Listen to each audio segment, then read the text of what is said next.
owe you an apology, not the kind that fixes things, not the kind that makes the pain disappear, just the honest kind. I couldn't meet you where you stood. I didn't show up the way you deserved. I didn't give you my time, my focus, or the version of me you believed in. And I hate that because you didn't ask for much. You just wanted consistency. You just wanted effort. You just wanted me to stay. And the truth is, I didn't walk away because I didn't care. I walked away because I cared and still felt lost. For a moment, you broke through everything I built to protect myself. The walls were down. I was open again. I remembered how to feel without fear, how to love without keeping score. I was that version of myself I thought was gone. Then, reality got loud. Responsibilities piled up. Pressure from the future kept whispering that love wasn't something I had room for right now, that I needed to focus, that I needed to choose progress over emotion. Those thoughts didn't show up once, they stayed. They wore me down. I didn't know how to balance becoming who I needed to be and being who you needed at the same time, so instead of learning how, I ran. And I know saying sorry doesn't undo that. I know explanations don't heal wounds. I know intention doesn't erase impact. I hate that I taught you what love feels like when it leaves. I hate that I entered your life knowing I wasn't ready to stay. You didn't deserve confusion. You didn't deserve half effort. You didn't deserve to be left wondering if you were enough.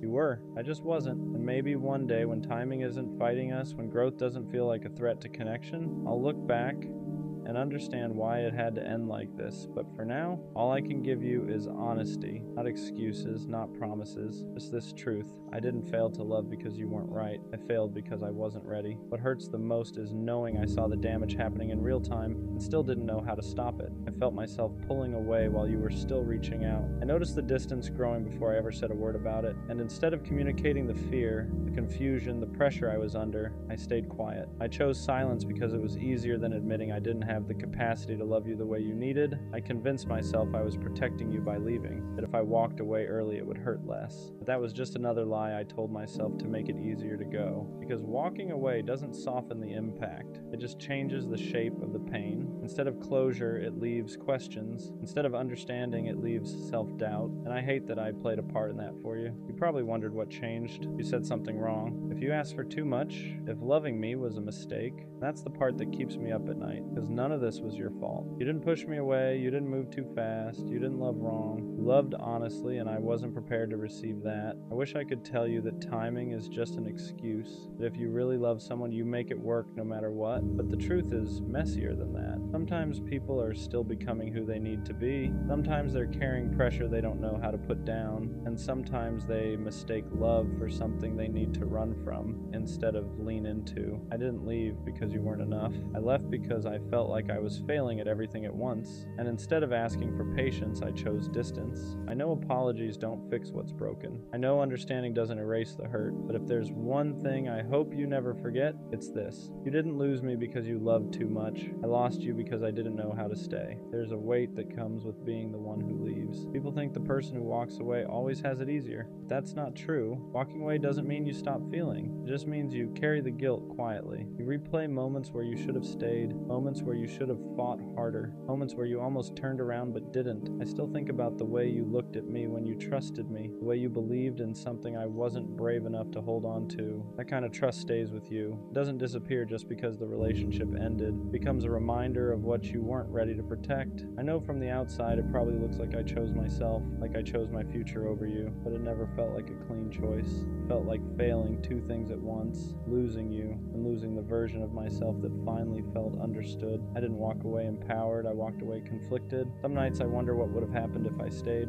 if I tried harder to balance everything instead of running from it, if I learned how to grow with you instead of convincing myself I had to grow alone. But wondering doesn't change reality. It just reminds me that timing can ruin something real if you let fear lead the decision. I hope you never think I took your love lightly. I felt it, I just didn't know how to carry it without dropping everything else in my life. And instead of learning how, I chose the easier pain. The pain of absence instead of the pain of effort. If you ever question your worth because of how I left, please don't. The fact that I felt safe enough to open up, even briefly, says everything about you. The fact that I couldn't stay says everything about where I was, not who you are. There's something I never said out loud, and maybe I should have. Leaving didn't make things quieter in my head. It made them louder, because once you're gone, there's no distraction from the truth, no comfort of your presence, no reassurance to lean on when doubt creeps in, just you, alone, facing the consequences of the choice you made. I had to sit with the fact that I hurt someone who only wanted to love me right, that I walked away from something genuine because I was scared of not being enough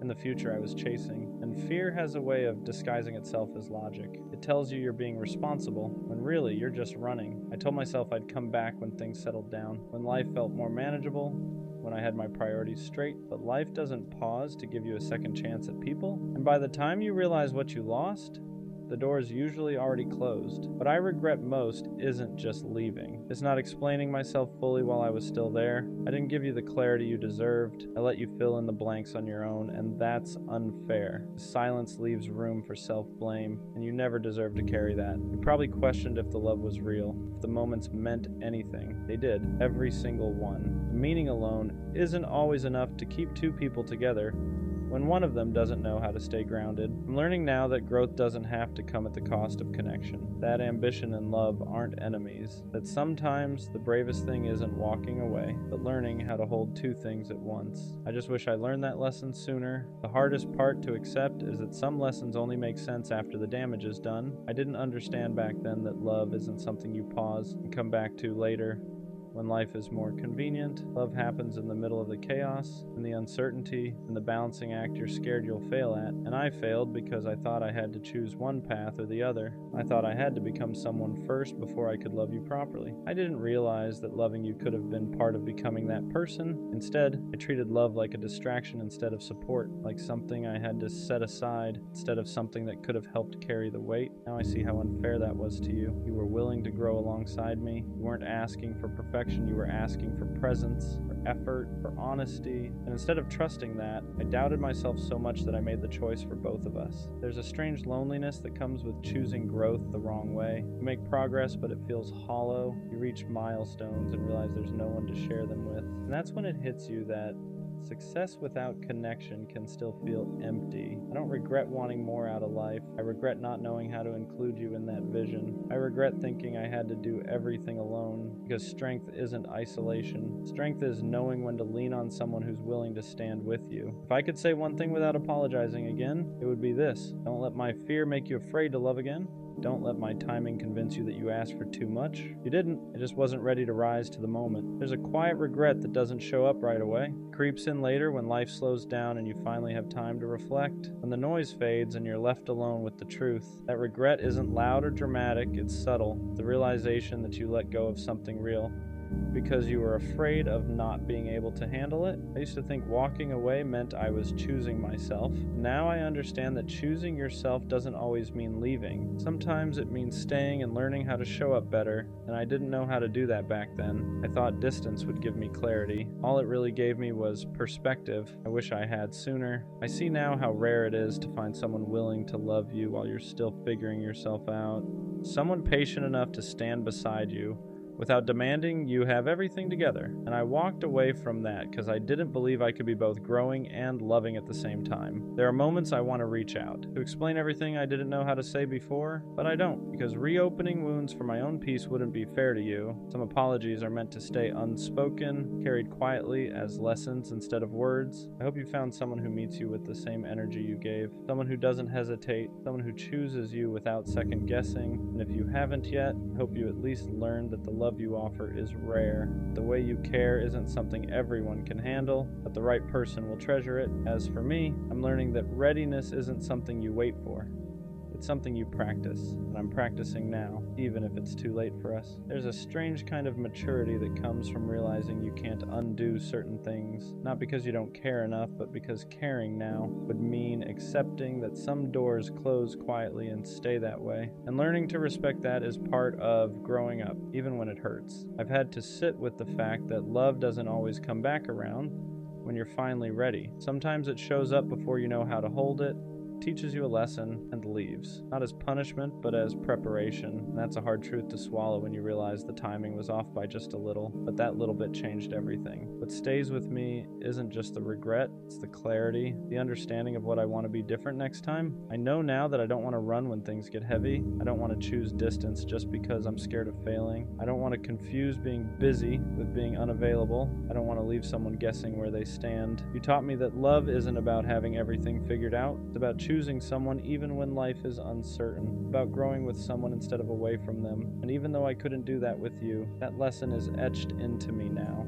I hope you never look back and think you weren't enough. You were more than enough. You were just early, and sometimes early still hurts like loss. There are people we don't end up with who still change the trajectory of our lives. You were one of those people for me, and even if our story didn't continue, it mattered. It always will. This is where I finally stop apologizing and start accepting. Accepting that some connections aren't meant to be fixed, revisited, or explained away. They're meant to be learned from and released. Holding on to guilt doesn't change the past, and holding on to hope doesn't rewrite the ending. All it does is keep you stuck in a moment that already passed. I didn't lose you because love wasn't real. I lost you because timing, fear, and growth didn't align. And as painful as that is to admit, it's also freeing, because it allows me to move forward without pretending I was the victim or the villain. I was just someone who didn't know how to stay yet. You don't owe me forgiveness, you don't owe me understanding, and I don't expect you to remember me kindly. All I hope is that you remember the love for what it was. Honest, real, human, even if it couldn't last. I carry this with me now. Not as regret that weighs me down, but as awareness that shapes who I become. I know how fragile connection is. I know how rare it is to find someone who sees you fully and still stays. And next time, I won't confuse love with something I need to run from. Some people are meant to be chapters, not the whole book. And even though this chapter ended before I was ready, it taught me how to write the next one with more care, wherever you are. I hope you're loved the way you tried to love me. And for the first time, I'm not saying sorry, I'm saying thank you. It's always at night when everything hits at once. Your room gets quiet, your phone is dry, everyone's asleep, and suddenly your mind keeps replaying everything. You try to forget the laughs, the old texts, the what ifs. You start missing people you swore you moved on from. You start feeling things you buried a long time ago. And it's not even about wanting them back. It's about wishing things just ended differently. Wishing you said more, or nothing at all. You ever lay there staring at the ceiling, feeling like the past is louder than the present? Like Aaron from Attack on Titan, haunted by the weight of what's already gone, but still pretending to move forward like it doesn't hurt. And the worst part? You can't talk to anyone about it because it's 2 a.m., and no one would get it anyway. But let me remind you this. Those memories, they're just echoes. They feel loud now, but they don't define you. You lived through them, and you're still here, and yeah, it hurts, but that means you cared. And caring, that's not weakness. That's proof you're human. So breathe. You won't feel like this forever. It always gets heavier at night. Not during the day when there's noise, distractions, people moving around. It's when everything finally shuts off. When your room is still, your phone hasn't buzzed in hours, and the world feels like it forgot about you. That's when your thoughts stop waiting their turn. Your mind starts pulling things out of storage you didn't ask for. Old conversations, screenshots you never deleted, moments you thought you were over until they show up uninvited. Tell yourself you've moved on, and maybe you have. Moving on doesn't mean forgetting. It just means learning how to live with what still lingers. You don't even want them back. That's the confusing part. You just wish things had ended cleaner, wish you explained yourself better, or maybe wish you stayed quiet instead of saying too much. You replay scenarios that can't be fixed, trying to rewrite endings that are already locked in. You lie there staring at the ceiling, feeling like the past is louder than the life you're living right now, like everything that mattered before is screaming for attention, while the present barely whispers. You wonder why it still affects you, why it still sneaks up on you when you thought you were stronger than this. And the worst part is the timing. Too late to text anyone, too late to explain how heavy your chest feels, too late to ask for reassurance without feeling dramatic. So you just sit with it, alone, letting it hit you in waves. It's like carrying something invisible all day, and at night you finally feel the full weight of it. You act fine, you move forward, but inside, there's still grief for versions of life that never happened, for people who changed, for moments that ended before you were ready. But here's what matters. Those memories aren't commands, they're echoes. They sound loud in the quiet, but they don't control where you're going. They don't erase the fact that you survived them. They don't cancel the future you haven't lived yet. If it hurts, that doesn't mean you're weak. It means you felt deeply. It means something mattered to you. And caring isn't something to be ashamed of even when it leaves scars. So breathe. Let the night pass. You won't always feel like this, and one day the quiet won't feel so heavy anymore. There's a certain kind of loneliness that only shows up at night. Not the kind that comes from being alone, but the kind that comes from remembering when you weren't. When someone used to be a constant, a voice you could reach for without thinking, a presence that made the quiet feel safe instead of heavy. At night, you realize how much space they used to fill. Now that space just exists, unoccupied, untouched. You don't want to fill it with anyone else because it doesn't feel right yet. So you sit with it, even though it aches. Your mind starts drifting into the what-ifs. What if I had said things differently? What if I stayed quiet instead of reacting? What if I left sooner? What if I tried harder? You run through 100 alternate endings, knowing none of them change reality, but somehow your brain keeps trying anyway. That's the trap of nighttime thinking. It convinces you that if you replay the past enough times, you'll finally find peace in it. But peace doesn't live there anymore. All that's left are lessons and memories, and sometimes even those feel too loud. You start feeling behind in life, like everyone else is moving forward while you're stuck unpacking things you never asked to carry. You scroll through your phone, watching people live, love, laugh, post highlights, and you wonder why your heart feels so heavy when everyone else seems fine. But comparison at night is dangerous. You're seeing everyone else's daylight while you're stuck in your midnight, and that will always feel unfair. What you don't see is how many people are lying awake just like you, staring at ceilings, replaying moments, trying to make peace with things that didn't turn out the way they hoped. You're not broken for feeling this way. You're processing, you're grieving, you're letting go in real time, even if it doesn't feel like it yet. And slowly, very slowly, these nights will change. They won't disappear, but they won't crush you either. The memories will still come, but they won't steal your breath. The quiet will start feeling less empty and more calm. You won't always feel haunted by the past. One night, you'll realize you're thinking about tomorrow instead of yesterday. Eventually, you start noticing that the nights don't hit the same every time. Some nights still hurt, yeah, but other nights feel quieter in a different way. Not empty, just still. And that's when you realize something is slowly shifting inside you, even if you didn't notice it during the day. You begin to understand that missing someone doesn't always mean you want them back. Sometimes it just means they were part of a chapter that mattered. A chapter that shaped you. And endings like that don't disappear quietly. They linger, they echo, not because you're stuck, but because you lived it fully. At night, you start reflecting less on them and more on yourself, on how much you've changed since then, on how certain things you tolerated before you'd never accept now, on how some versions of you had to break so newer ones could exist. And that realization is bittersweet, because growth often comes wrapped in loss. You realize that the pain isn't pointless. It taught you boundaries. It taught you what effort looks like when it's real. It taught you how to spot the difference between attention and intention. Those lessons didn't come cheap. They weren't wasted either. There are still moments when the past creeps in unannounced, and a random thought tightens your chest for a second. But now, you don't spiral the way you used to. You acknowledge it, let it pass. You don't punish yourself for remembering. You don't shame yourself for caring, and that's progress. You stop asking, why did this happen to me? You start asking, what did this teach me? And that question changes everything. The nights don't feel like battles anymore. They feel like checkpoints. Moments where you check in with yourself, where you realize how far you've come even if you still have a long way to go. And one day, you'll lie in bed and realize your thoughts aren't pulling you backward anymore. They're just passing through. And for the first time in a while, the quiet won't feel heavy. It'll feel earned. There's a point where the night stops feeling like an enemy and starts feeling like a mirror. Not one that judges you, but one that shows you who you've become. You're not the same person you were back then. You don't react the same. You don't attach the same. You don't give pieces of yourself away as easily. And while part of you misses that softness, another part of you is grateful you learned how to protect it. You start realizing that healing isn't loud. It doesn't announce itself. It doesn't show up all at once. It happens in quiet moments like this, when you choose not to spiral, when you choose not to reach out, when you choose to sit with your feelings instead of running from them. Those small decisions stack up,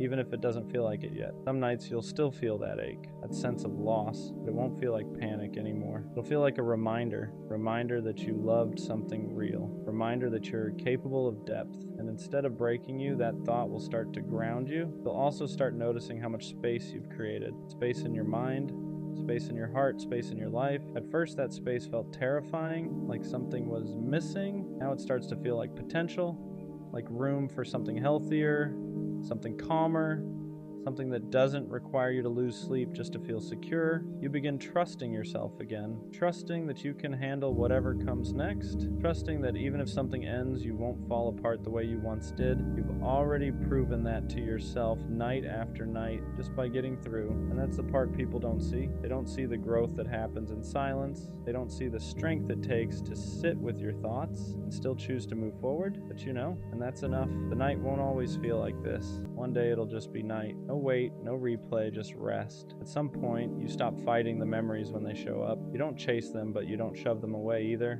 You let them pass through like background noise instead of letting them take over the whole room. That's when you realize you're not healing by force anymore. You're healing by acceptance. You accept that some nights will still feel heavier than others, that certain dates, certain places, certain songs will still stir something inside you. But now, those moments don't define your entire mood.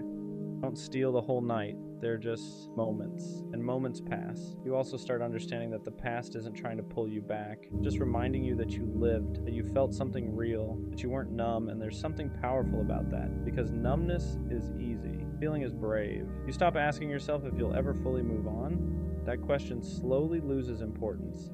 Instead, you start asking, am I okay right now? And most nights, the answer becomes yes. Not perfect, not amazing, but okay. And that's enough. You notice how your thoughts begin drifting toward things ahead of you. Plans, goals, small things you're looking forward to. First, it surprises you. Like, when did my mind start doing this? But that's how healing works. It sneaks up on you, one quiet night at a time. And even when the past visits, it doesn't feel like a threat anymore. It feels like a chapter you've already read. One that mattered. One that changed you. Not one you need to reread every night to understand. You're learning how to rest without carrying everything with you, how to sleep without replaying endings, how to let the present exist without being overshadowed by what's already gone, and that's progress. Whether you recognize it yet or not, there's a quiet confidence that starts forming in you after all those nights. It doesn't come from feeling happy all the time. It comes from knowing you can sit with discomfort and still be okay. You've already faced the worst parts of your thoughts in the dark, and they didn't destroy you. That realization changes how you move through life. You stop being afraid of the quiet.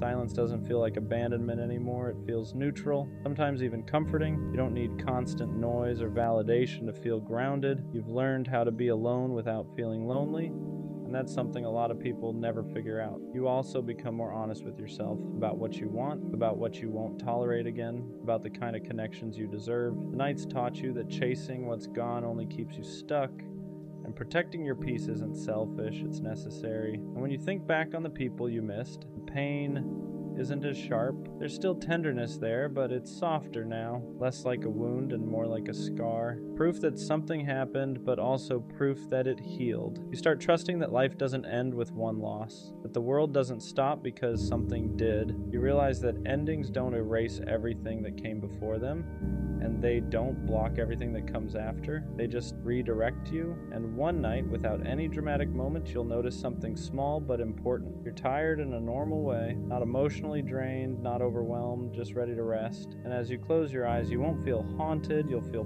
present. And then one night, it doesn't hurt anymore. Not in the way it used to. You still remember, but the memories don't grip your chest. They don't steal your breath. They don't pull you backwards. They just exist quietly like old photographs stored away instead of wounds left open. You realize you didn't get over it all at once. You outgrew it slowly, night by night, thought by thought. You kept living even when it was hard. You kept choosing yourself even when part of you wanted to stay stuck in what was familiar. And without noticing, you built something stronger than closure. You built resilience. The nights that once felt unbearable became lessons. They taught you how to sit with yourself, how to listen instead of run, how to accept endings without needing them to make sense. And because of that, you're not afraid of feeling anymore. You're not afraid of caring. You're not afraid of loving again when the time is right. You understand now that pain doesn't mean you failed. It means you were present. It means you opened your heart in a world that doesn't always know how to hold it gently, and that's not something to regret, that's something to respect. Past no longer defines you, it informs you, it shaped you, but it doesn't own you. You carry it with wisdom now, not weight. And the quiet you once feared, it's become peace. So if tonight feels heavy, remember this. You won't always feel like this. You are moving forward even when it doesn't feel obvious. And one day, you'll look back at these nights and realize they didn't break you. They built you. Leave her alone, bro. Not because you stopped caring, but because you cared longer than you should have. You gave her chances when she gave you confusion. You gave her patience when she gave you mixed signals. You showed up consistently while she showed up only when it was convenient. And the hardest part to admit isn't that she didn't choose you, it's that you kept choosing her even when she made it clear you weren't a priority. You stayed solid, you stayed available, you stayed hoping one day she'd wake up and finally see you the way you saw her, hoping one day she'd match your effort, your energy, your care, but she didn't, not because you weren't enough, but because she was comfortable. She liked knowing you were there, she liked the attention, the validation, the way you made her feel wanted, but she never wanted to give that same certainty back. You weren't her first choice, you were her safety net, her backup plan, her just in case. and staying in that position slowly destroys you. You start questioning yourself, start wondering if you're asking for too much, start lowering your standards just to keep her around. You tell yourself, maybe she's just busy, maybe she's scared, maybe if I'm more patient she'll change. But deep down you know the truth. Someone who truly wants you won't make you feel like you're fighting for their attention. They won't leave you guessing where you stand. They won't only show up when it benefits them, so leave her alone, not out of anger, not out of ego, not to prove a point. Leave her alone out of respect for yourself, because the moment you stop texting first, stop checking her stories, stop replaying conversations in your head, stop making excuses for her absence, you'll feel it, that quiet, that peace, and it'll feel unfamiliar at first because you've been living in chaos for so long you forgot what calm feels like. But that peace is real. It's the peace of no longer forcing something that was never meant to be mutual. The peace of choosing yourself after constantly choosing someone who wouldn't choose you back. She had her chance, she saw your heart, she saw your effort, she saw what you were willing to give, and if she didn't value you then, don't give her another opportunity to waste you again, because the right person won't need convincing. And the moment you truly let her go, you make room for someone who won't treat your love like an option. Choose yourself now. Walking away doesn't feel strong at first. It feels like withdrawal, like your chest is empty and heavy at the same time, like you're doing the one thing your heart keeps begging you not to do, because even when someone isn't good for you, your attachment doesn't just shut off. You still think about her when your phone lights up, still wonder if she noticed your silence, still catch yourself hoping she'll reach out just so you can feel chosen one last time. That's the part nobody talks about. Leaving someone you loved feels like betraying your own feelings. You start asking yourself if you gave up too soon, if maybe this time would have been different, if maybe you should have tried just a little harder. But here's the truth you keep avoiding. You already tried harder than she ever did. You weren't asking for too much. You were asking the wrong person. Someone who truly values you won't require you to disappear to be noticed. They won't need distance to realize your worth. They won't only miss you once you finally stop showing up. And yeah, she might notice now. She might text later. She might suddenly act interested once she feels you slipping away. But don't confuse curiosity with commitment. People hate losing access. They hate losing control. They hate realizing the person they took for granted finally chose themselves. That doesn't mean she changed, just means she felt the shift. And if you go back now, you'll teach her the same lesson again, that she can give you the bare minimum and still keep you around. Leaving is not about punishing her, it's about protecting you. It's about choosing sleep over stress, peace over potential, consistency over confusion. You're not cold for walking away, you're not heartless for setting a boundary, you're not weak for needing more than uncertainty, you're human, and you deserve a love that doesn't make you feel like you're slowly disappearing just to keep someone comfortable. Walking away hurts, but staying where you're not valued hurts longer, and one day, when the noise finally fades, you'll realize you didn't lose her. You found yourself again. Leaving her alone doesn't mean the feelings disappear. It means you finally stop letting those feelings control you.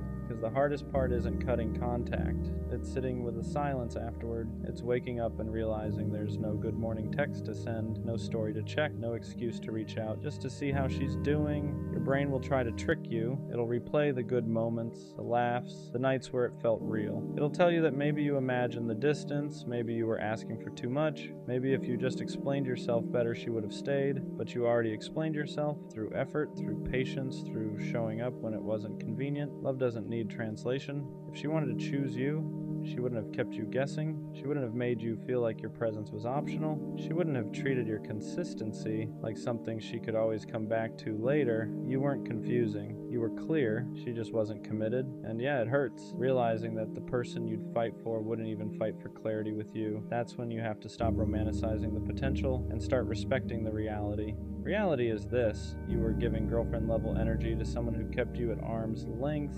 You were loyal to someone who wasn't sure she wanted you at all. Walking away feels unnatural because you're not used to choosing yourself first. You're used to being patient, understanding, giving people time to figure you out while you slowly lose pieces of yourself in the process. But love isn't supposed to cost you your peace. The moment you stop chasing, the moment you stop explaining, the moment you stop waiting for her to finally get it, you reclaim your power. And that scares people who benefited from you staying small. You didn't lose her. You outgrew the version of yourself that was willing to accept half love, and this is only the beginning. And the truth you don't want to admit yet is that leaving her alone feels like you're losing something. Not because she was right for you, but because she became familiar. You got used to waiting, used to hoping, used to reading into crumbs like they were signs. You trained your nervous system to find comfort in inconsistency, so when you finally step back, your body panics before your mind understands. You'll feel restless, you'll feel tempted to break your own boundary, you'll pick up your phone for no reason, scroll, close the app, open it again, just to see if maybe this time she noticed you're gone. And that urge doesn't mean you made the wrong choice, it means you're detoxing from someone who kept you emotionally hungry. Because when someone keeps you half-fed, you start confusing starvation with love. You tell yourself, maybe she just didn't know how much I cared. Maybe if I stayed a little longer, maybe I gave up too soon. But you didn't leave because you stopped caring. You left because you cared too much to keep abandoning yourself. You stayed long enough to know the pattern, the delayed replies,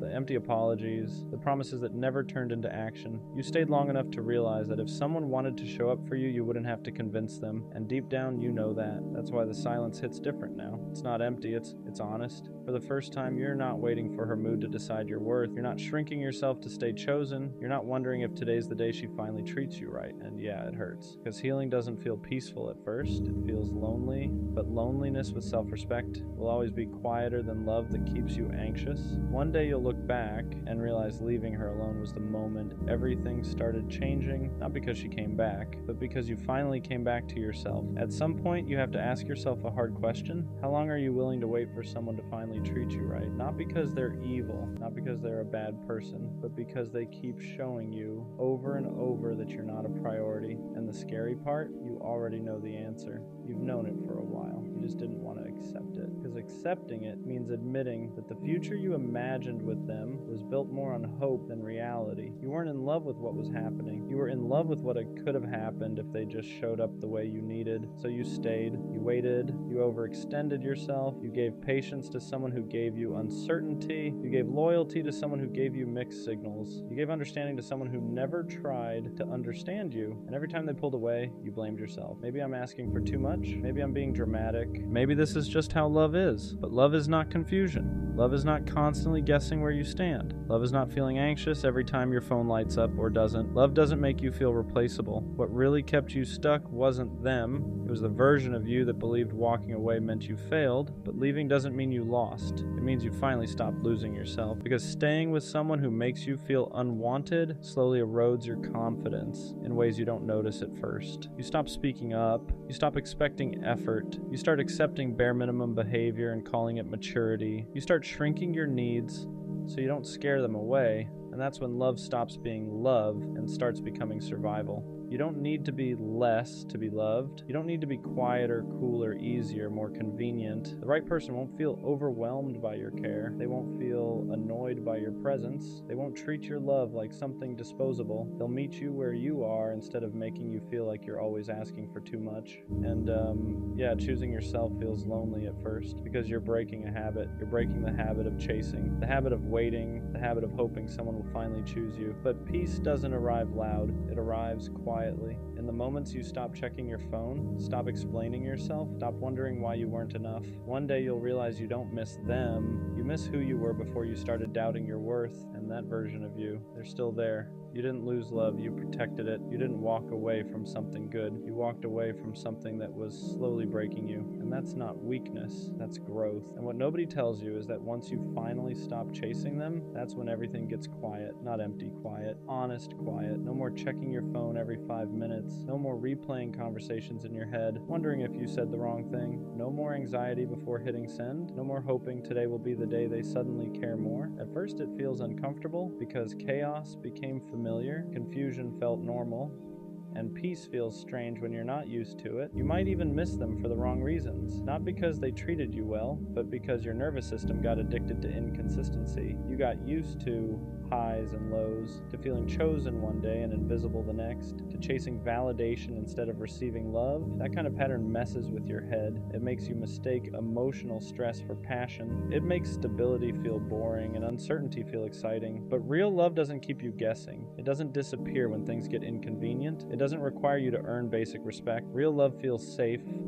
not dull, not dramatic, safe. And when you finally step away, you start noticing things you ignored before, how drained you were, how much energy you poured into someone who barely poured back, how often you made excuses for behavior that hurt you. You start realizing how much love you actually have to give, how deeply you care, how loyal you are when you choose someone. And instead of feeling ashamed of that, you begin to see it as strength, because one day someone will meet that energy without hesitation. They won't flinch when you care deeply. They won't pull away when things get real. They won't make you feel like you're asking for too much just by being yourself. They'll choose you without you having to beg. They'll show up without being reminded. They'll make you feel wanted without confusion. And when that happens, you'll look back at the version of you who stayed too long, and you won't feel regret. You'll feel proud that you learned, proud that you walked away, proud that you chose peace over potential, because letting go wasn't the end of your story. It was the moment you finally made space for something better. At some point, you have to accept a hard truth. If they wanted to show up, they would have. If they cared the way you cared, you wouldn't be confused. You wouldn't be questioning where you stand. You wouldn't be asking strangers for advice just to understand their silence. Love isn't subtle, effort isn't hidden, interest doesn't need decoding. When someone wants you in their life, they make space, not excuses, not delays, not half responses at midnight when they're bored.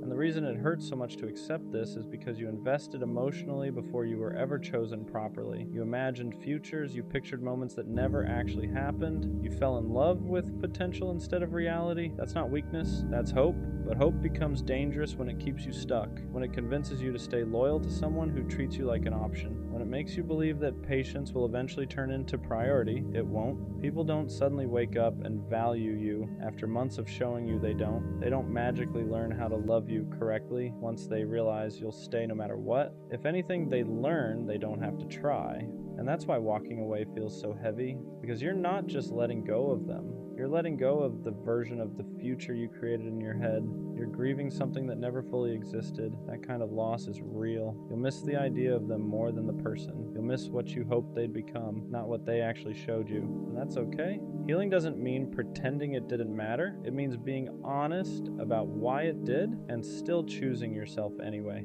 You don't need closure from someone who couldn't communicate. You don't need answers from someone who avoided accountability. Their behavior already told you everything. Silence is an answer. Distance is a decision. Inconsistency is a choice. And once you stop chasing clarity from people who benefit from your confusion, you start reclaiming your power. You stop over-explaining. You stop proving your worth. You stop shrinking yourself to fit someone else's comfort. You realize you were never asking for too much. You were just asking the wrong person.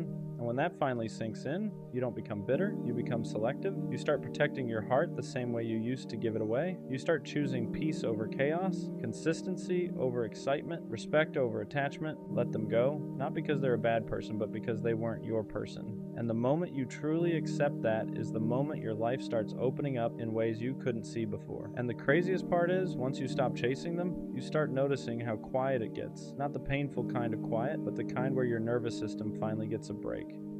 No more checking your phone every 5 minutes. No more rereading old messages trying to find meaning. No more wondering if today will be the day they suddenly choose you. You realize how much energy you were burning just trying to feel secure with someone who never offered stability. That constant anxiety, that wasn't love. That was your intuition fighting against your attachment. Real love doesn't leave you guessing. It doesn't make you feel disposable. It doesn't require you to abandon yourself just to stay connected. And yeah, letting go hurts at first. There's withdrawal. There's nights where you want to reach out, where your fingers hover over their name, where you almost convince yourself to send that one last message. But every time you don't, you build a little more self-respect. You start realizing how much of yourself you gave away to someone who never protected your heart the way you protected theirs. You weren't asking for perfection. You were asking for presence.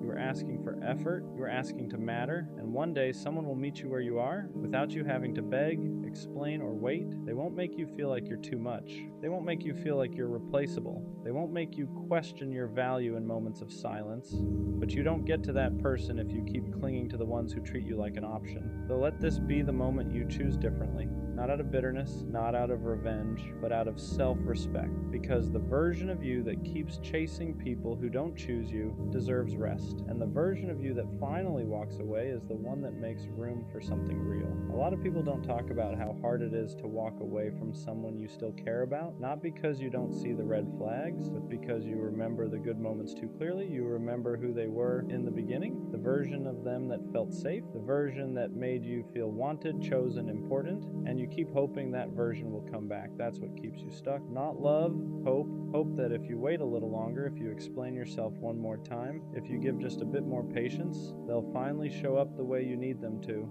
But hope can be dangerous when it's attached to someone who keeps proving they're not willing or ready to meet you halfway. Because every time you ignore their actions and listen to their potential instead, you teach yourself that your needs are negotiable. You start accepting inconsistency as normal, mixed signals as effort, bare minimum as love, and slowly, you stop recognizing yourself. You become quieter, more anxious, more forgiving than you should be. You start blaming yourself for their lack of effort. Maybe I asked for too much. Maybe I'm overreacting. Maybe this is just how relationships are. But deep down, you know the truth. Love isn't supposed to feel like constant confusion. It isn't supposed to drain you more than it fills you. And it definitely isn't supposed to make you feel alone while you're still technically with someone. That's when you have to be honest with yourself. Not about how much you love them, but about how much staying is costing you. Because loving someone shouldn't mean losing yourself in the process. And what hurts the most is realizing that you were willing to do the hard things for someone who wouldn't even do the simple ones. You showed consistency, they showed convenience, you communicated your feelings, they avoided uncomfortable conversations, you stayed when things got messy, they pulled away the moment effort was required, and yet you still questioned yourself, you still wondered if you were the problem, if you were asking for too much, if you were expecting love the wrong way. But love isn't complicated like that. People make time for what matters to them. They protect what they value. They don't leave you guessing where you stand. The truth is, some people don't lose you because they don't care. They lose you because they never learned how to care properly. They want connection without responsibility, attention without commitment,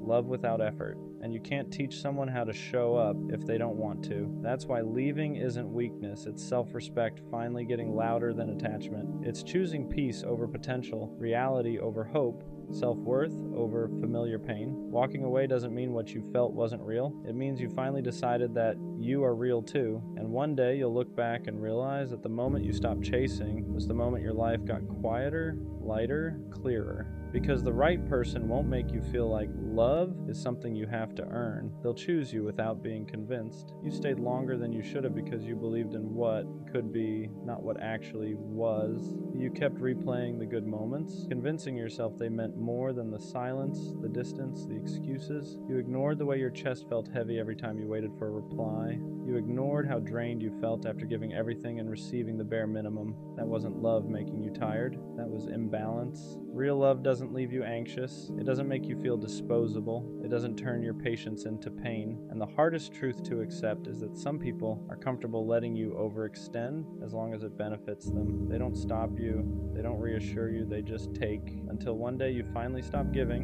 And when you do, they feel it. Not because they miss you, but because they miss the access. That's when they reach out. That's when they suddenly care. That's when confusion turns into regret. But by then, you've already changed. You're no longer begging to be chosen. You're no longer shrinking to fit someone else's emotional limits. You're choosing yourself the way you always wished they would choose you. And that choice, that's where your healing actually starts. At some point, you stop missing them and start missing who you were before you questioned your worth for them, before you reread messages trying to find meaning that wasn't there, before you blamed yourself for someone else's lack of effort. That's when it really hits you. You didn't lose them. You lost yourself trying to keep them. You became quieter. You thought twice before speaking. You downplayed your needs so you wouldn't seem like too much. And the crazy part is they never asked you to do that. You did it because you cared. You did it because you were afraid that being fully you would push them away. But love that only survives when you make yourself smaller was never meant to last. Real love doesn't need you to perform. It doesn't need you to chase. It doesn't make you feel replaceable the moment you stop overgiving. And once you understand that, you stop romanticizing the bare minimum. You stop calling inconsistency mystery. You stop calling neglect space. You stop calling emotional distance busy.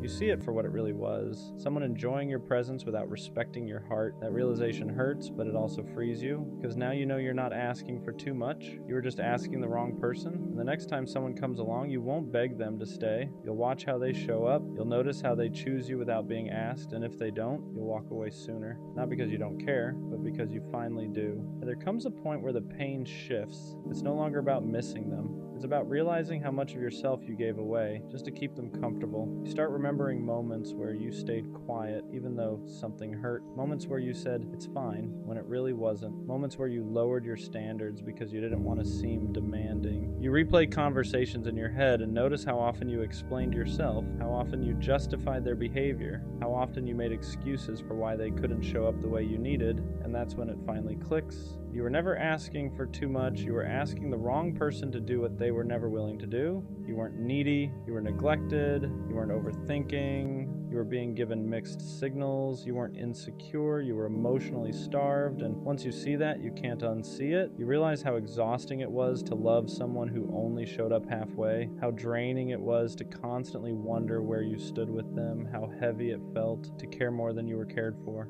That kind of love doesn't make you feel safe. It keeps you anxious. It keeps you waiting. It keeps you stuck in a cycle of hoping they'll change while slowly losing yourself. And the saddest part, they benefited from your patience, from your loyalty, from your willingness to stay even when it hurt. You don't get rewarded for suffering in silence. You don't get love by proving how much pain you can tolerate. Love is supposed to feel steady. It's supposed to feel mutual. It's supposed to feel like effort is being met with effort, not excuses. So choosing yourself isn't selfish. It's necessary. It's deciding that you won't keep pouring into someone who leaves you empty. It's realizing that peace feels better than chasing potential that never becomes real. And when you finally choose yourself, you don't become cold. You become clear about what you deserve, clear about what you won't accept again, clear about the fact that the right person won't make you question your value in the first place. After you choose yourself, something strange happens. The noise quiets down, your phone feels lighter, chest doesn't feel so tight all the time. You stop waking up with that anxious feeling,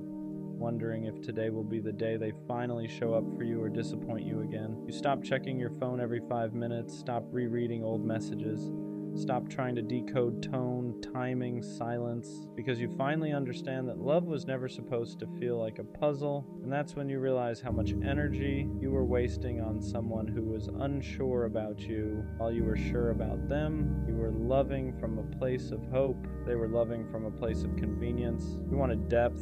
They wanted access. You wanted consistency. They wanted control without responsibility. And once you step back, you see how one-sided it really was. You notice how you were always the one adjusting, always the one compromising, always the one reaching out first, always the one trying to keep things alive. That's not love, that's survival mode. Real love doesn't make you feel disposable, doesn't make you feel like you're asking for too much just for wanting basic respect. And here's the hardest truth to accept. Potential means nothing without effort. You weren't in love with who they were. You were in love with who they could be, the version of them that only existed in your head. But you can't build a future with someone's maybe. You can't heal by holding on to what ifs. So you stop romanticizing the bare minimum. You stop giving credit for intentions that never turn into action. And slowly, your standards rise back up to where they were always meant to be. You start asking better questions. You start walking away sooner. You stop explaining your worth to people who never planned to value it. And the craziest part, the moment you stop settling, you realize how much you were settling before. You realize you don't miss them. You miss the version of yourself that believed love had to hurt to be real, but it doesn't. Love can be calm. Love can be safe. Love can feel like rest instead of stress. And once you experience that, you'll never beg for confusion again. Leaving her alone doesn't mean you stop caring overnight. Doesn't mean you suddenly forget her laugh, her voice, the way she made things feel alive for a moment. It means you finally accept the truth you've been avoiding. That love without reciprocity will slowly drain you until there's nothing left. You were pouring into someone who never learned how to pour back. And no matter how patient you were, no matter how consistent you stayed, you can't teach someone to value you if they don't want to. You kept telling yourself, maybe she's just going through something. You made excuses for the missed calls, the late replies, the emotional distance. You told yourself love was supposed to be patient, that real men stay, that walking away meant you didn't try hard enough. But here's the part nobody talks about. There's a difference between being patient and being neglected. There's a difference between loyalty and self-abandonment, and you cross that line without even realizing it. Every time you texted first, every time you ignored your own gut, every time you accepted the bare minimum just to keep her close, you taught yourself that your needs came second. You shrank yourself to fit into a space she barely made room for. And that does something to you. It makes you question your worth. It makes you wonder why loving someone feels like punishment. It makes you think something is wrong with you. And the truth is, you were just loving the wrong person. Leaving her alone is the first time you choose yourself. It's the first time you stop begging for effort and start demanding peace. It's realizing that love isn't supposed to feel like anxiety, confusion, or constant doubt. The right person won't make you question where you stand. They won't make you compete with silence. They won't make you feel disposable. You don't need closure from her. You don't need one last conversation. Her actions already told you everything you needed to know. And as hard as it is, walking away now is what protects the part of you that still believes in real love. Part of you that deserves consistency, reassurance, and effort without having to ask. This isn't about her anymore. It's about you learning that choosing peace is not weakness, it's growth. What hurts the most isn't even losing her. It's realizing how long you stayed when your heart was begging you to leave. It's remembering all the moments you felt small but ignored it because loving her felt bigger than loving yourself. You didn't stay because you were weak. You stayed because you hoped, because you saw potential, because you believed that if you loved hard enough, showed up enough, proved yourself enough, things would change. But love doesn't work like that. You can't love someone into choosing you. You can't be consistent enough to make someone consistent back. You can't sacrifice your peace forever and call it love. At some point, staying becomes more painful than leaving, and that's where you are now. You're gonna have nights where you almost text her, nights where your fingers hover over her name, where your mind starts replaying the good memories and conveniently forgets the pain. You'll miss the comfort of what was familiar, even if it wasn't healthy. That doesn't mean you made the wrong choice. It means you're human. Healing doesn't mean you stop caring. It means you stop going back. And slowly, without even realizing it, things will start to change. You'll wake up one day and notice your chest doesn't feel as heavy. You won't check your phone as much. Her name won't be the first thing on your mind when something good or bad happens. You'll start laughing again. Not forced, not distracted, but real.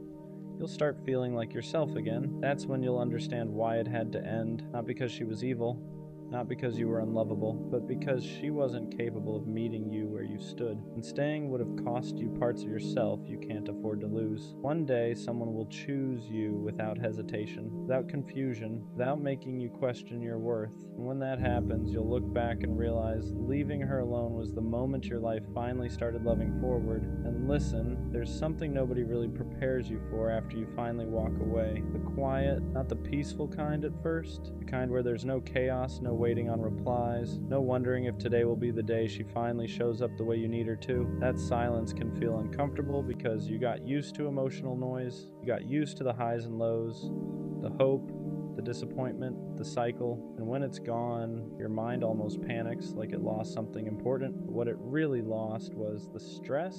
You're going to question yourself. You'll wonder if you were too harsh, too impatient, too emotional. You'll replay conversations and think, maybe I should have said this differently. Maybe I should have tried one more time. But understand this. If someone truly wanted to stay, they wouldn't have made you feel like you had to beg for effort. You wouldn't have had to over-explain your feelings. You wouldn't have felt like loving them was a constant uphill battle. The version of you that stayed too long did so because he believed in love. And that's not something to be ashamed of, but the version of you now, he's learning discernment.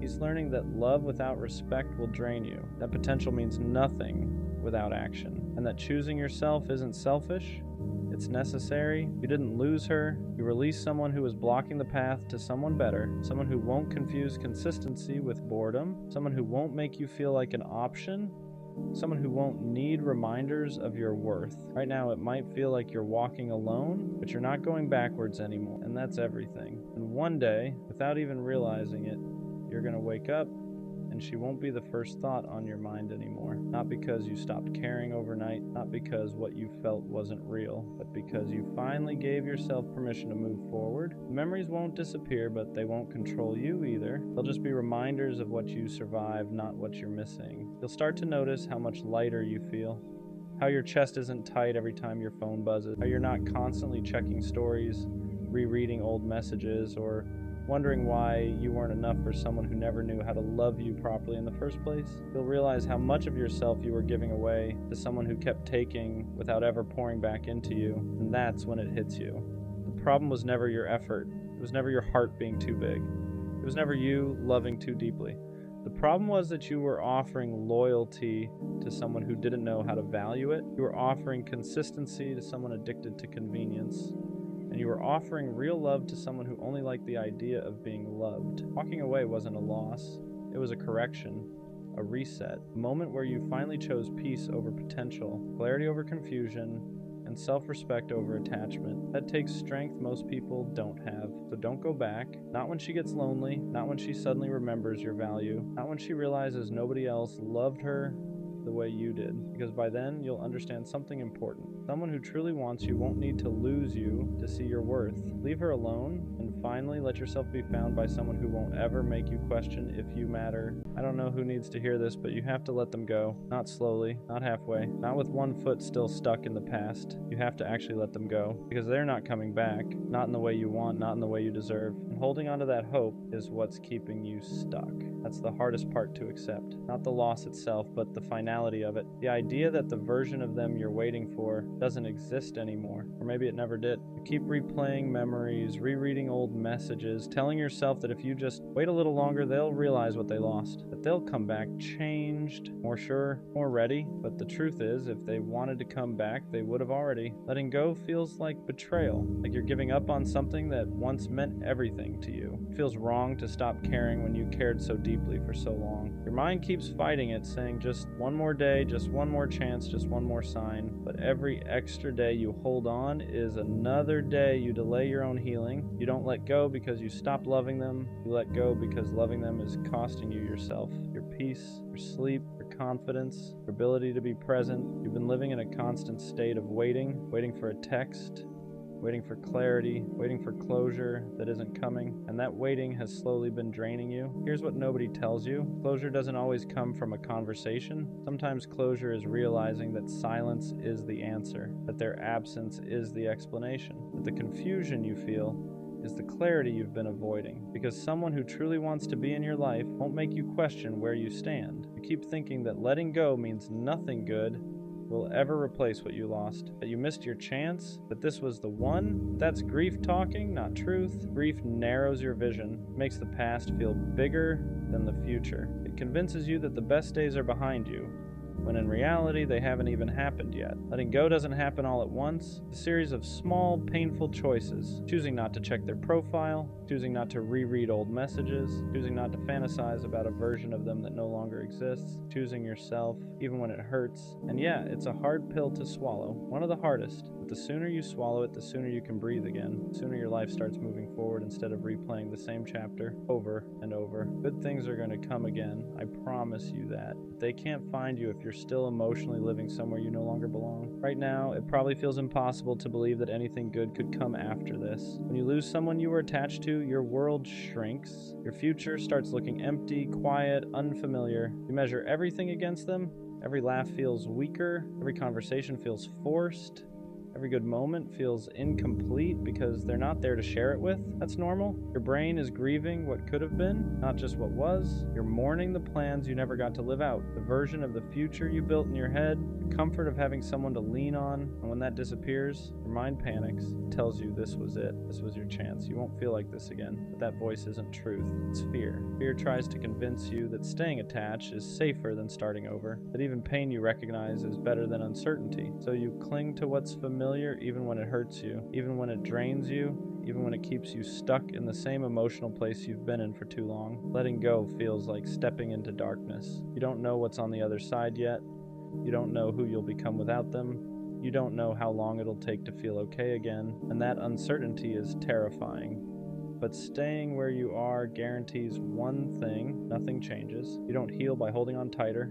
You heal by loosening your grip, even when every part of you wants to resist. You heal by accepting that some people are meant to be chapters, not whole stories, that some connections exist to teach you something, not to stay forever. And yeah, it hurts to admit that someone you love doesn't have a place in your life anymore. It hurts to realize that effort wasn't enough, that love alone couldn't fix timing, readiness, or their inability to choose you fully. But pain doesn't mean failure.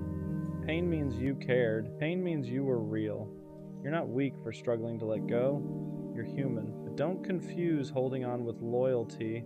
Don't confuse waiting with strength. Sometimes the bravest thing you can do is walk away from something you still want because you know it's no longer good for you.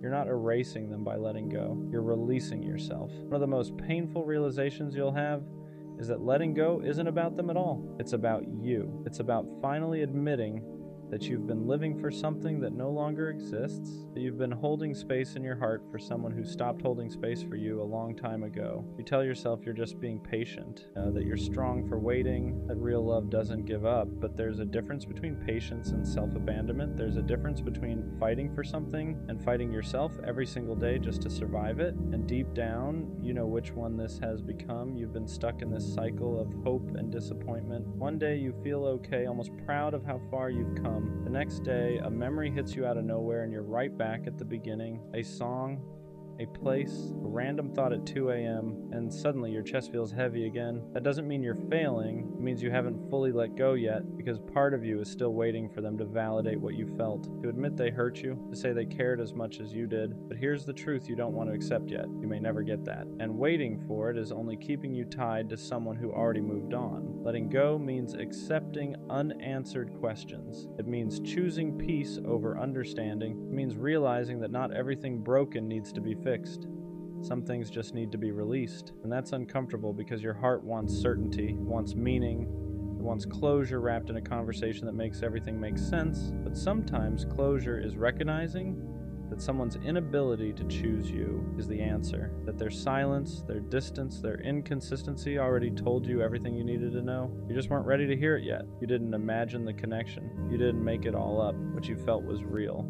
But real feelings don't guarantee a real future, and holding on to that distinction is one of the hardest lessons you'll ever learn. You're not behind for struggling with this. You're not weak for missing them, but you are allowed to stop suffering for someone who isn't suffering without you. There comes a moment where you have to be honest with yourself about what you're really holding on to. Is it them, or is it the version of them you created in your head? The version that would have changed, the version that would have stayed, the version that would have finally chosen you the way you needed, because most of the time, that's what keeps you stuck. Not reality, but imagination. You fell in love with potential, with what could have been. If things were different, if timing was better, if they were more emotionally available, if they wanted the same future you did. But you can't build a life on ifs, and you can't heal while you're still negotiating with the past. Your heart keeps saying just a little longer. Your mind keeps saying maybe one more chance. But your body is exhausted, tired of carrying the weight, tired of the anxiety, tired of waking up every day with the same ache in your chest. That's your sign. Not everything that hurts is meant to be held on to. Letting go doesn't mean you pretend it didn't matter. It mattered deeply. That's why it hurts. But there's a difference between honoring what you felt and imprisoning yourself in it. You're allowed to acknowledge the love without chaining yourself to the loss. And here's something important. Moving on doesn't mean you'll forget them. You won't. Certain people leave marks on us, but those marks don't have to control where we go next. They can be reminders instead of wounds, lessons instead of anchors. Right now you're still looking backward, trying to make sense of something that already ended, but life doesn't unfold in reverse. There are people you haven't met yet, versions of yourself you haven't grown into yet, moments that will make this pain feel smaller in comparison. You just can't see them because you're still standing in the doorway of what was. Letting go is choosing to step forward even when your legs are shaking, even when you're scared of what's next, even when you don't feel ready, because staying where you are is hurting you more than leaving ever could. One of the hardest things you'll face once you start letting go is the emptiness it leaves behind. Not just emotional emptiness, but routine emptiness. They used to be part of your day, someone you talked to when something good happened, someone you leaned on when things went wrong. And now there's this silence where their presence used to be. That silence can feel unbearable at first. Your instinct will be to fill it with distractions, with new people, with anything that keeps you from sitting with the loss. And while distractions can help temporarily, they won't heal you if you use them to avoid feeling. Because healing requires you to feel it fully, to sit in the discomfort, to accept that this chapter ended and that it's okay to grieve it. You might catch yourself wanting to reach out, not because you have something to say, but because you miss the familiarity, the comfort, the version of yourself that existed when they were around. But understand this, missing someone doesn't mean they're meant to be in your life again. It just means they were once important. There's a difference between love and attachment. Love wants what's best for both people.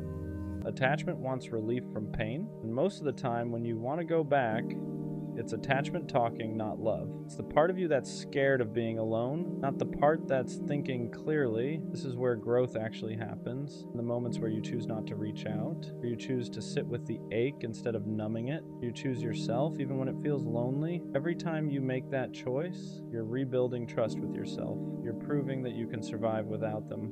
And slowly, that silence won't feel so loud anymore. It'll start to feel like space. Space to think, space to breathe, space to rediscover who you are without them. And in that space, something new begins to form. Not another person, but a stronger version of you. One of the hardest things you'll face once you start letting go is the emptiness it leaves behind. Not just emotional emptiness, but routine emptiness. It used to be part of your day. Someone you talked to when something good happened, someone you leaned on when things went wrong. And now there's this silence where their presence used to be. That silence can feel unbearable at first. Your instinct will be to fill it with distractions, with new people, with anything that keeps you from sitting with the loss. And while distractions can help temporarily, they won't heal you if you use them to avoid feeling, because healing requires you to feel it fully, to sit in the discomfort, to accept that this chapter ended and that it's okay to grieve it. You might catch yourself wanting to reach out, not because you have something to say, but because you miss the familiarity, the comfort, the version of yourself that existed when they were around. But understand this.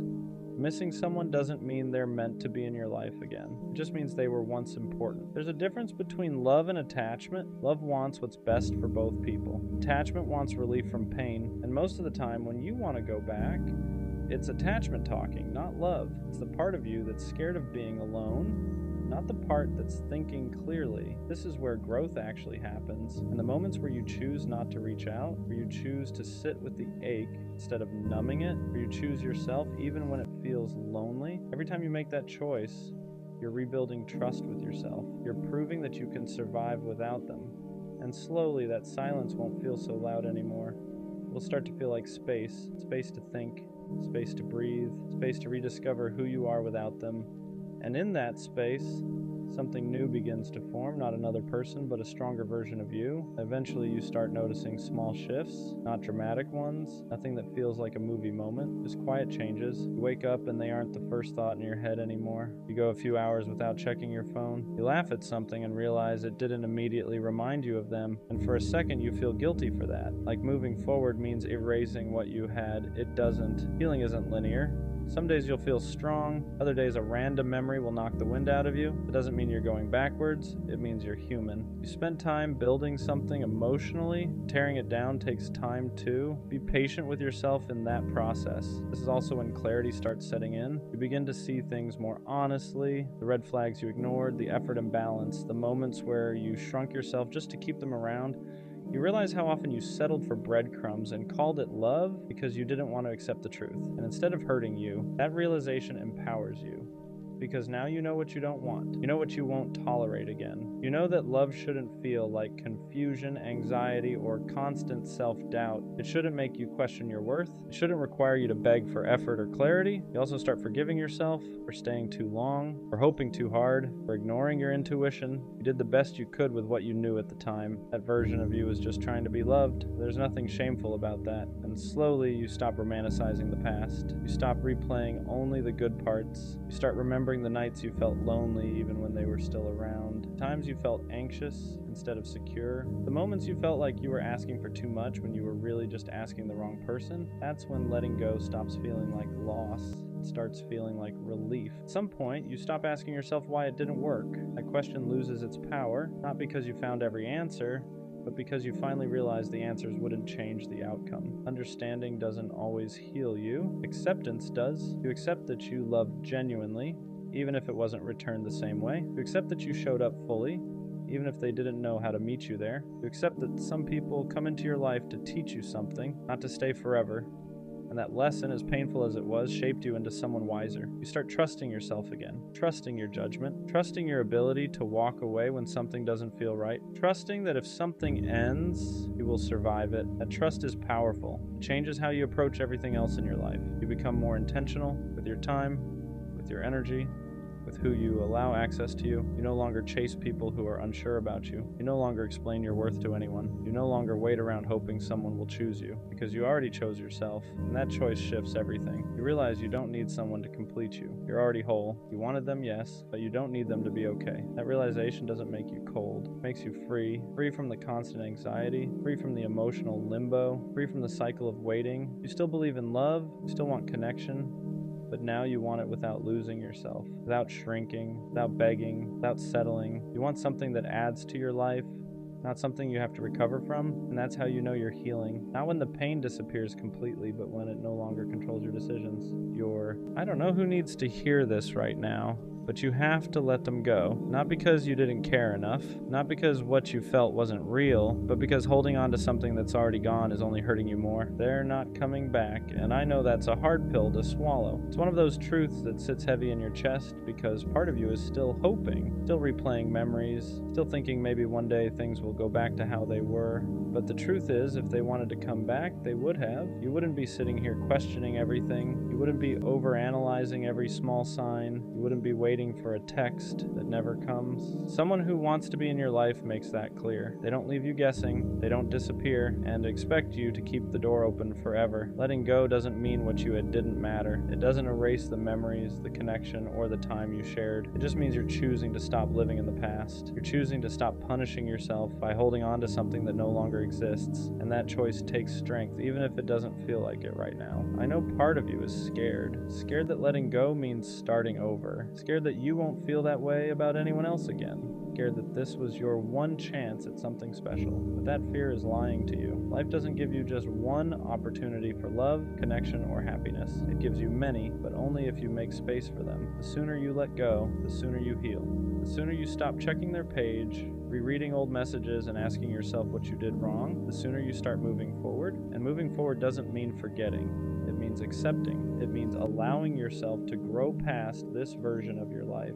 Good things are going to come again, not the exact same things, not the same person, not the same situation, but something new, something healthier, something that won't leave you feeling confused, unchosen, or stuck. I promise you that. So let this be your reminder. You don't need to keep holding on to prove how much you cared. You've done enough. It's okay to release what no longer serves you. Sometimes the bravest thing you can do is finally say goodbye, even when part of you still wishes they'd stay. You know that one friend who always looks fine on the outside? The one who never really asks for help? The one who somehow holds everything together without making a sound? They're the one who cracks jokes when the room feels awkward, the one who lightens the mood when things get heavy, the one who says, "I'm good," so casually that nobody questions it, but if you look closely, their eyes tell a different story. They're always there, always listening, always giving advice, always making time. If someone's hurting, they show up. If someone needs comfort, they provide it. If someone feels lost, they help them find direction. They became the glue without ever asking to be. And over time, they learned something dangerous. They learned that people rely on them being strong. They learned that when they show pain,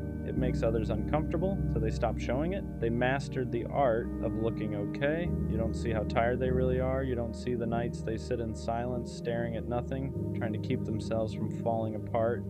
They laugh, but it's lighter now.